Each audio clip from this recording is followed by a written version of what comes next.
अशाच प्रकारच्या दर्जेदार व्हिडिओजसाठी आत्ताच आमचे यूट्यूब चॅनल सबस्क्राईब करा व नोटिफिकेशन्स मिळवण्यासाठी बेल आयकॉन प्रेस करा।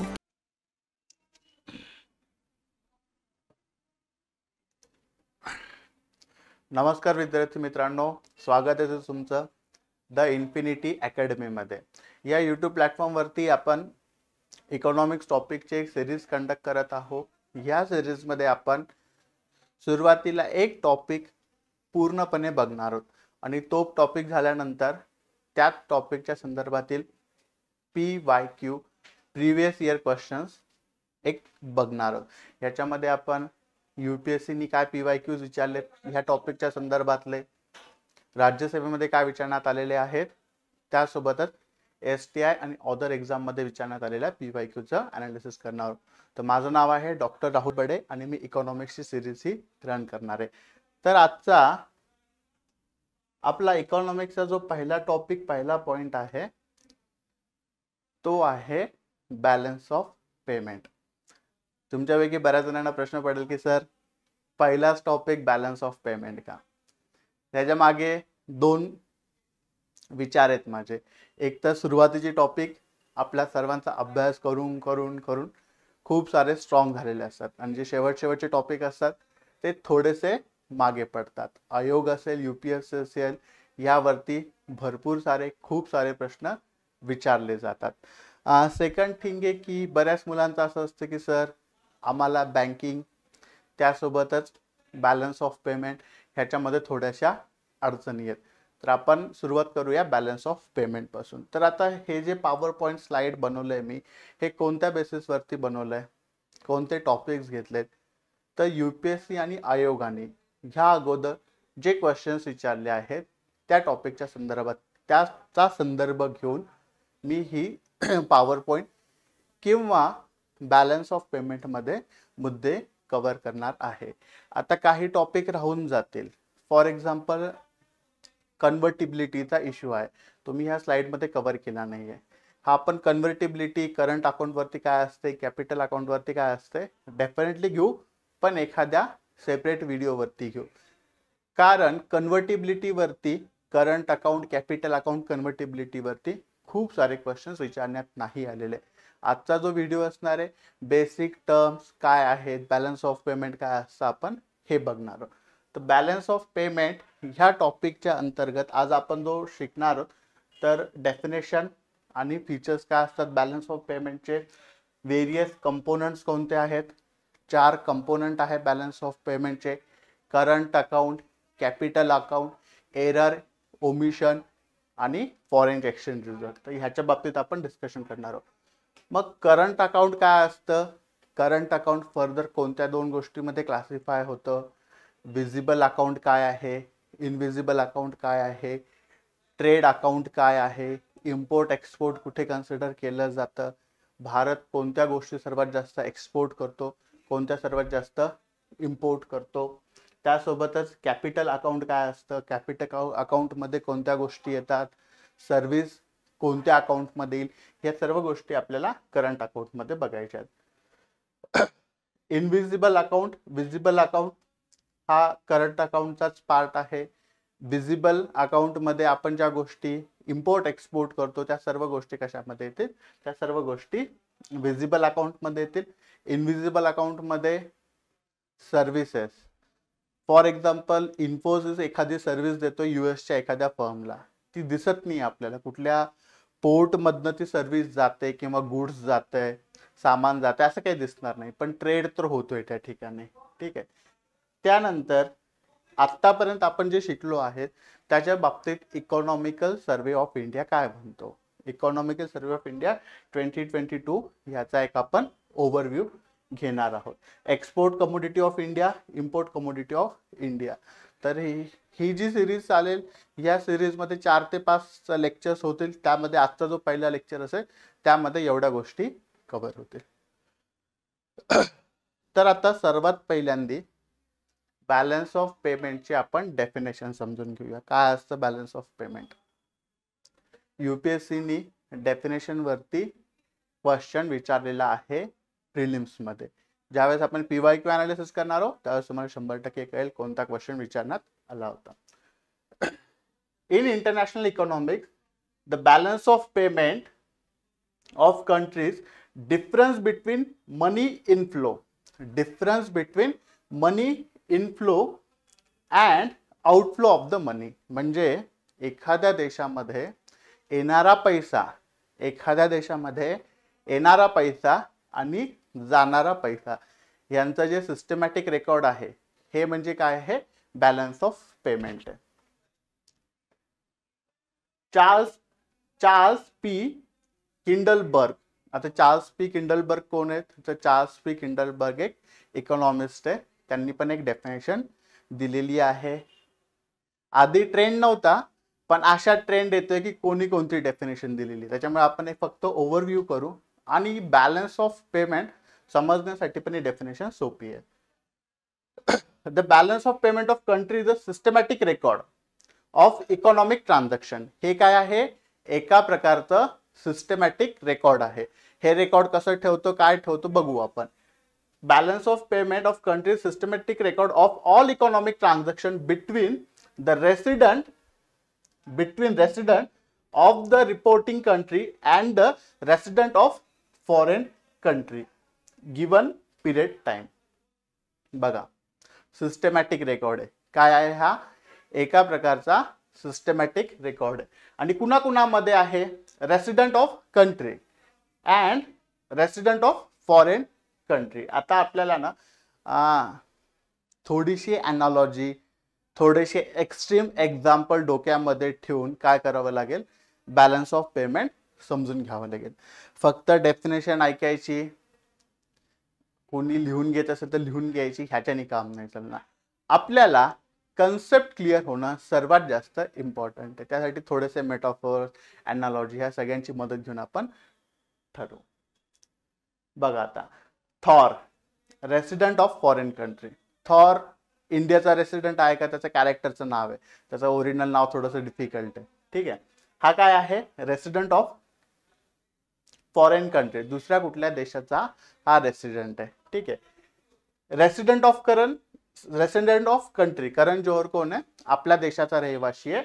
आणि थॉर काय, दुसऱ्या देशाचा रहिवासी आहे. आता ब्रह्मास्त्र 2 मध्ये जर करण जोहर डिसाइड करतोय की थॉरला कास्ट करायचंय, ठीक आहे, त्यासाठी त्याला $1 CR चेक दिलाय. ठीक आहे, 1 CR खूप झाले, 10 लाख डॉलरचा चेक दिलाय. ठीक आहे. तर हे ट्रान्झॅक्शन कुणाकुणामध्ये झालंय, करण जोहर मध्ये झालंय आणि थॉर मध्ये झालंय. बरोबर आहे, करण जोहर आणि थॉर. ह्यामध्ये थॉर कोणती पार्टी आहे, थॉर आहे resident of foreign country. Thor कोण आहे, रेसिडेंट ऑफ फॉरेन कंट्री. आणि करण जोहर कोण आहे, रेसिडेंट ऑफ कंट्री. मग ह्या दोघांचं ट्रान्झॅक्शन जे आहे हे बीओपीचा पार्ट होईल का, तर 100% आन्सर येस. या दोघांमध्ये जे ट्रान्झॅक्शन होईल तो बॅलन्स ऑफ पेमेंटचा पार्ट होईल. कसा होईल, आपली डेफिनेशन काय सांगते, all economic transaction between resident of reporting country and resident of foreign country. येते लक्षात, म्हणजे हा रेसिडेंट ऑफ कंट्री, हा रेसिडेंट ऑफ फॉरेन कंट्री, या दोघांमध्ये झालेलं ट्रान्झॅक्शन आहे. ब्रह्मास्त्र 2 मध्ये ऋतिक रोशनला कास्ट करायचंय, करण जोहरने त्याला पण $10 लाख चेक दिला.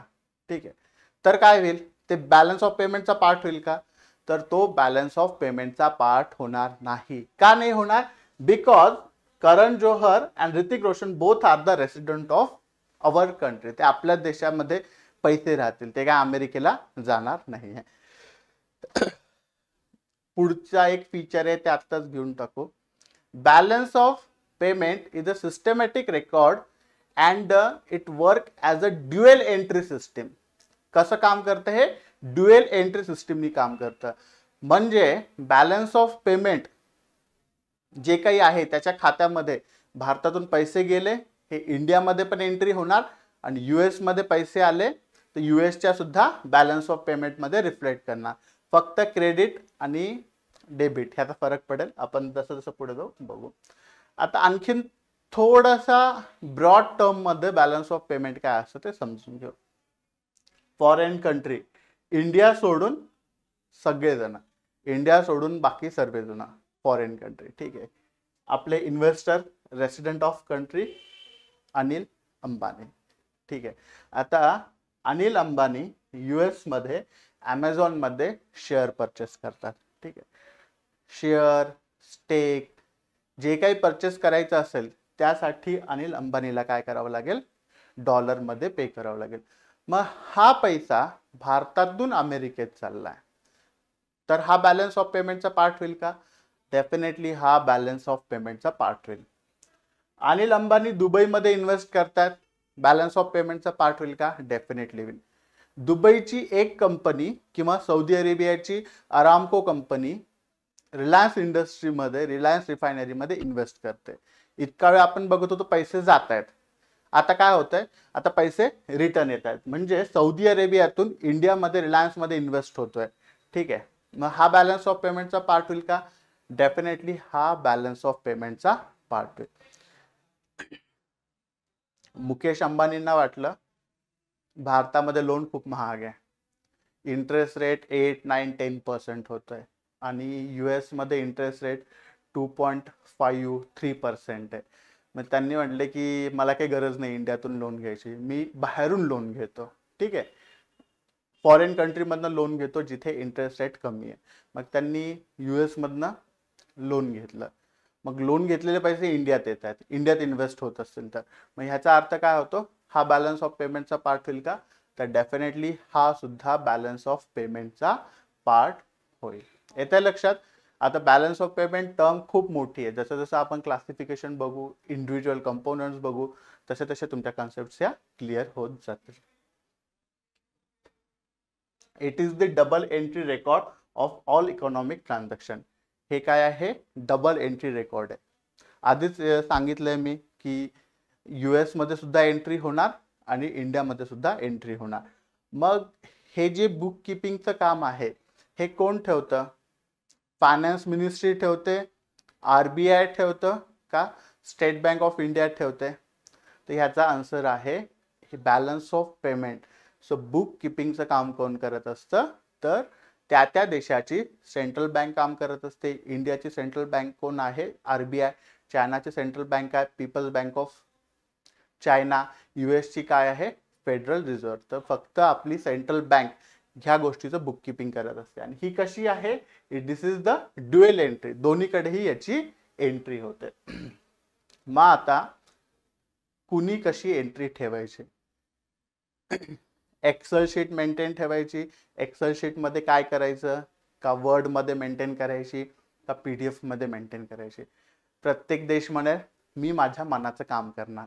ठीक आहे, मला जशी एक्सेल शीट ठेवायची तशी ठेवणार.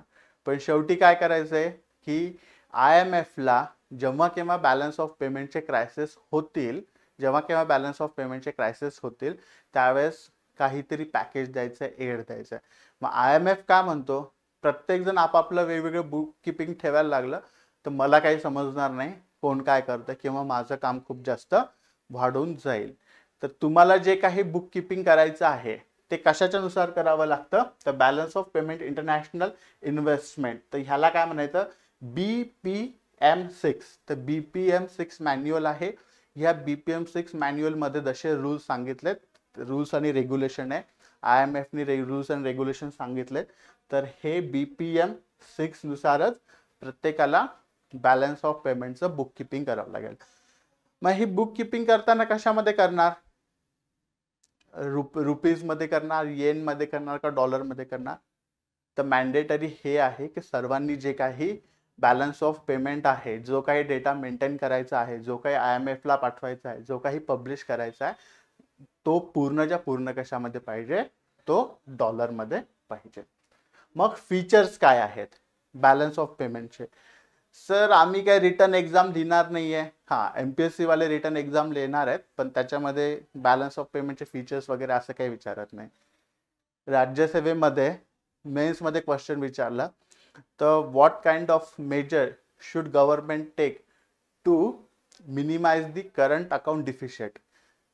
भारत सरकारने काय केलं पाहिजे जेणेकरून भारताचं करंट अकाउंट डिफिशिट कमी होईल, असे क्वेश्चन्स येतात. हे असे काही क्वेश्चन्स येत नाही, पण ह्यावरती युपीएससीने क्वेश्चन विचारलेला आहे, त्यामुळे आपल्याला हे बघणं गरजेचं आहे, क्रमप्राप्त ठरतं. फीचर्स काय आहे? Systematic record of economical transaction between one country and the rest of world. एका देशाचं पूर्ण जगासोबत होणारे transaction. It include the transaction visible as well as invisible account. Visible, invisible हे दोन्ही अकाउंट इन्क्लूड होतात. विजिबल, इनविजिबल काय थोड्याच वेळात बघणार आहे. आता काही कन्सेप्ट समजून घेऊत आपण. क्रेडिट काय असतं, डेबिट काय असतं, ठीक आहे. तर क्रेडिट कार्डचं लॉजिक लावायचं नाही किंवा बँकिंगचं इथं लॉजिक लावायचं नाही. दोन्ही ठिकाणी टर्म्स सेम जरी असतील तर वेगळ्या वापरल्या जातील. फॉर एक्झाम्पल, तुम्ही बँकेत गेला, करंट अकाउंट वेगळं असतं. जेव्हा तुम्ही बॅलन्स ऑफ पेमेंट बघणार आहात त्यावेळेस करंट अकाउंट वेगळं असतं. अभ्यास खूप करायचा आहे, टाइम लिमिटेड आहे. अननेसेसरी हे असंच काय आहे आणि ते तसंच काय आहे, आपण हे जर करत बसलो तर आपल्याला वेळ पुरणार नाहीये. त्यामुळे हे असंच का तसंच का फार विचार नाही करायचा. ज्या गोष्टी बुकमध्ये दिल्यात तशा फॉलो करायच्या. तर क्रेडिट म्हटल्यानंतर एकच गोष्ट डोळ्यासमोर आली पाहिजे. बीओपी मध्ये काय आली पाहिजे? एक्सपोर्ट.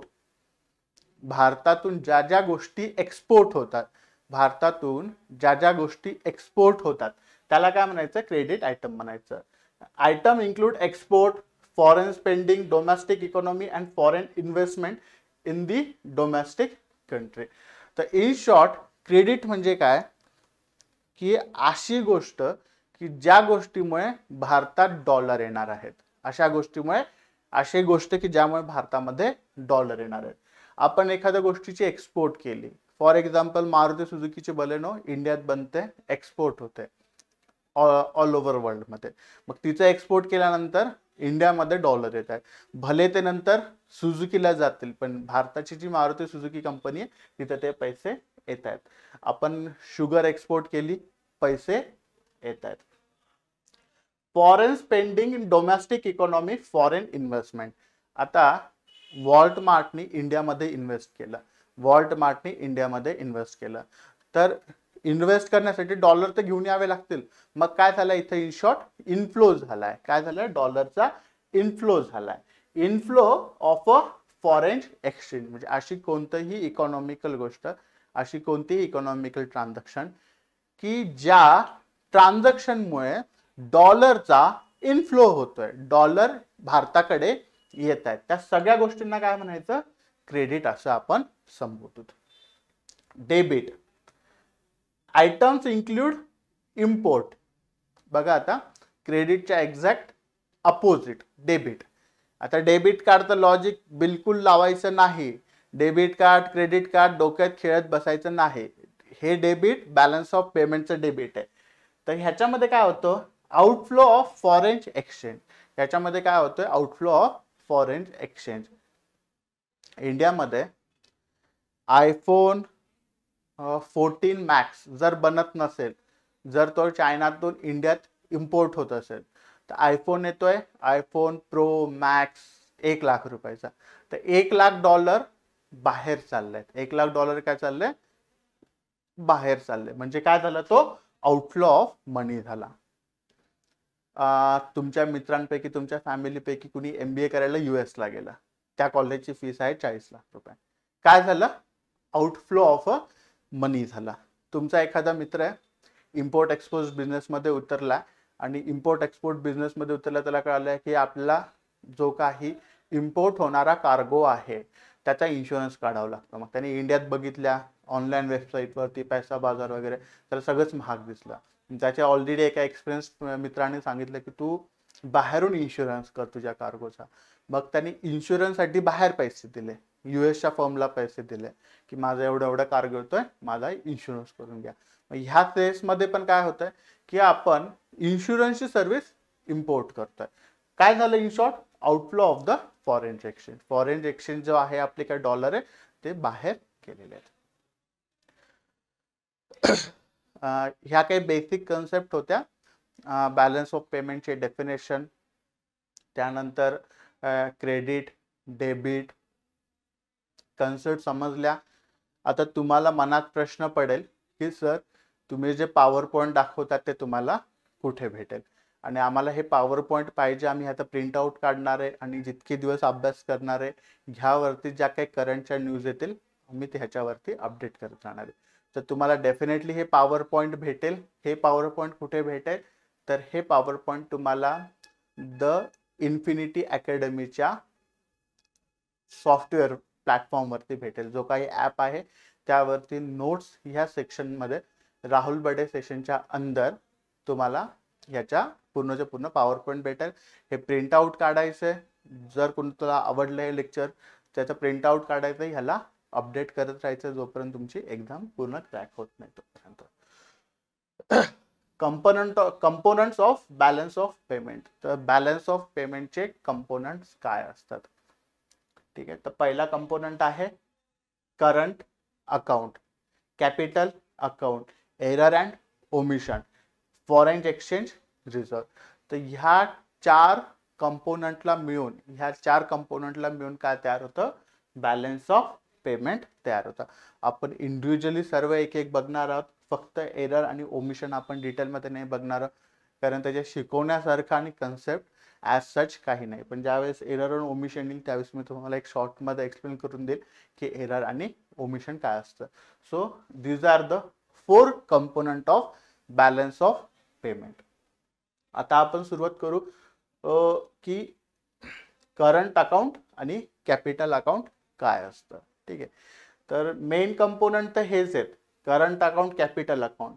एरर इमिशन खूप मोठा रोल प्ले करत नाही, आणि फॉरेन एक्सचेंज रिझर्व आपल्याला पूर्ण सेपरेट हेडिंगच्या अंतर्गत हा पूर्ण फॉरेन एक्सचेंज रिझर्व बघायचा कसा होतो काय नाही. तर आपला आजचा जो लेक्चर आहे तो करंट अकाउंटच्या संदर्भातील आणि कॅपिटल अकाउंटच्या संदर्भातील होणार आहे. तर मग बॅलन्स ऑफ पेमेंटचे 2 component, current account, capital account. मग current account further classified into a 2 category. Current account further classified into a 2 subcategory. Trade account, merchant account, visible account. Sir हे 3 नावं लक्षात ठेवायचे आहेत का? कुणाचा आयोगाचा कुठलाही भरोसा नाही. मर्चंट अकाउंट यूज करूनही विचारू शकता, ठीक आहे. त्याच्यासाठी trade account, merchant account, visible account, हे काय आहे, सगळं एकमेकांचे सिनोनिम्स आहेत. Then invisible account. तर आपल्याला काय बघायचं, पहिल्यांदा आपल्याला विजिबल अकाउंट काय असतं तो बघायचा. नाव जे आहे ना, नावच आपल्याला बरंच काही सांगून जातं, ठीक आहे. पहिलं काय आहे, आपण विजिबल अकाउंट म्हणजे काय तिथून समजून घेऊ. एखादी गोष्ट इम्पोर्ट होते किंवा एक्सपोर्ट होते आणि जी तुमच्या नजरेला दृश्य आहे, जी तुमच्या नजरेने तुम्हाला दिसते, ते सर्व गुड्स कशामध्ये येतील, ते सर्व गुड्स येतील विजिबल अकाउंट किंवा ट्रेड अकाउंट मध्ये. फॉर एक्झाम्पल, सौदी अरेबियामधनं, रशियामधनं क्रूड ऑइल इंडियामध्ये येते, लार्ज टँकर व्हेसल मधनं येते. These are the visible good. India cotton प्रोडक्ट्सला एक्सपोर्ट करतोय, शुगरला एक्सपोर्ट करतोय, ग्रेन्समध्ये व्हीटला एक्सपोर्ट करतोय. दिसतंय का सगळं, सर्व काय दिसतंय. फार्मास्युटिकल ड्रग्स एक्सपोर्ट करतोय.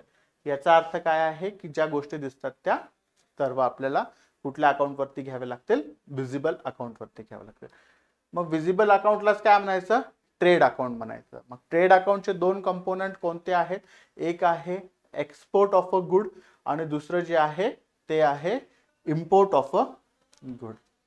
आता एक्सपोर्ट इम्पोर्टला जास्त एक्सप्लेन करायची गरज नाही आहे, ते बऱ्याच दिवसांपासून अभ्यास करत असतील, सोपी टर्म आहे. भारतातून जी गोष्ट बाहेर जाते त्याला म्हणायचं एक्सपोर्ट, आणि बाहेरच्या देशातून भारतात एखादी गोष्ट आयात होते त्याला काय म्हणायचं, इम्पोर्ट असं समजायचं.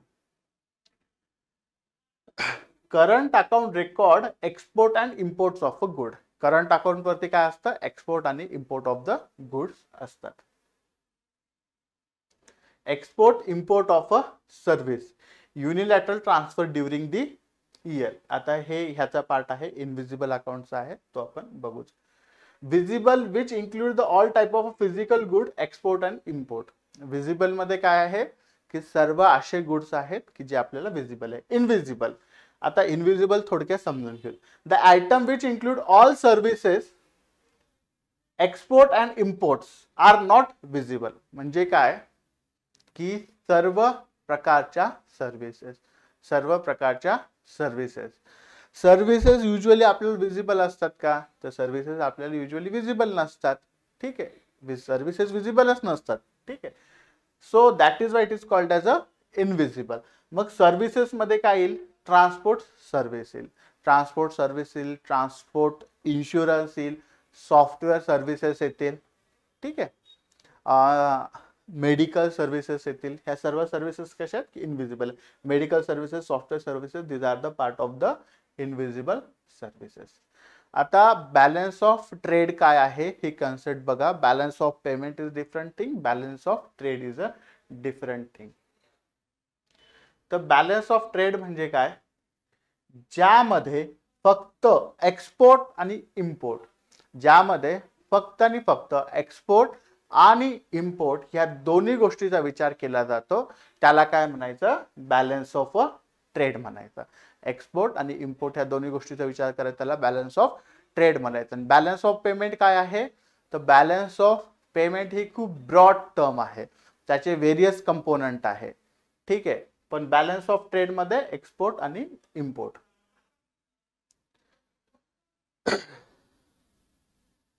Balance of trade take account the trade transaction with the rest of world. आणि बॅलन्स ऑफ पेमेंट काय, पूर्ण लार्ज कन्सेप्ट आहे.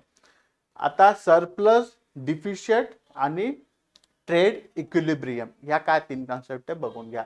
आणि एक मी तुम्हाला सोपा प्रश्न विचारतो, त्याचा आन्सर करा. Export are greater than a import. ज्यावेळेस एक्सपोर्ट जास्त असतो, ज्यावेळेस एक्सपोर्ट हा जास्त असतो इम्पोर्ट पेक्षा, त्यावेळेस काय होणार, ट्रेड अकाउंट कसं राहणार, ट्रेड अकाउंट सरप्लस राहणार, ट्रेड अकाउंट सरप्लस राहणार. भारताचं ट्रेड अकाउंट सरप्लस आहे का, बघू. Export are less than a import, म्हणजे आपण बाहेरच्या देशात कमी माल पाठवतोय, पण बाहेरच्या देशातून आपण जास्त माल इम्पोर्ट करतोय. आपण कमी माल पाठवतोय, जास्त माल काय करतोय, इम्पोर्ट करतोय. तर त्या केसमध्ये काय होईल, ट्रेड डिफिशियंट होईल. मग भारतामध्ये सरप्लस असेल का डिफिशियंट असेल, विचार करायची गोष्ट आहे. ठीक आहे, तर बट ऑब्वियसली भारताचा जो काही करंट अकाउंट आहे किंवा ट्रेड अकाउंट आहे, करंट अकाउंट, ट्रेड अकाउंट, पण ट्रेड अकाउंट स्पेसिफिकली नेहमीच कसा असतो, निगेटिव्ह असतो. का निगेटिव्ह असतो नेहमीच, साधं कारण आहे त्याच्या मागे. कारण क्रूड ऑइल जे आहे, आपण 80 to 85% हा इम्पोर्ट वरती डिपेंड असतो. मग आपल्याला crude oil, petroleum product import करावे लागतात. मग इम्पोर्ट केल्यामुळे आपला काय होतं, जो काही ट्रेड बॅलन्स आहे तो डिस्टर्ब होऊन जातो. हे एक ग्राफिकल रिप्रेझेंटेशन आहे.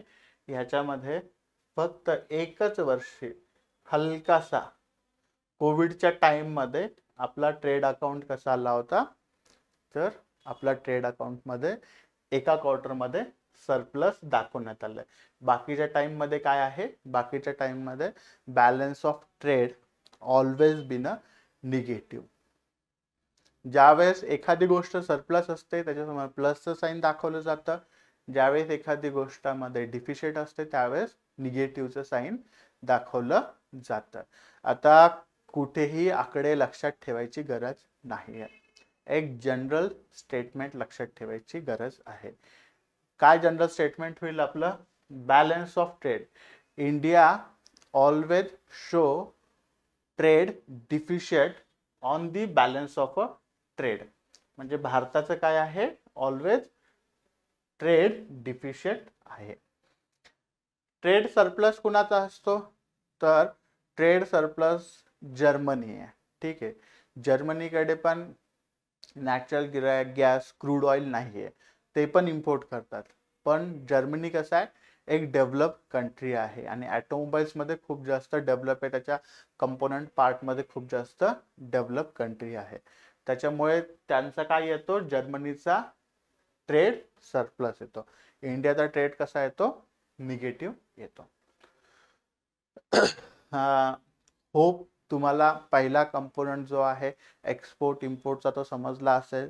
आपण ज्यावेळेस इकॉनॉमिकल सर्वे ऑफ इंडिया बघू त्यावेळेस आपण कोणत्या गोष्टी सर्वात जास्त इम्पोर्ट करतो, कोणत्या गोष्टी सर्वात जास्त एक्सपोर्ट करतो हे आपल्याला बघायचं आहे.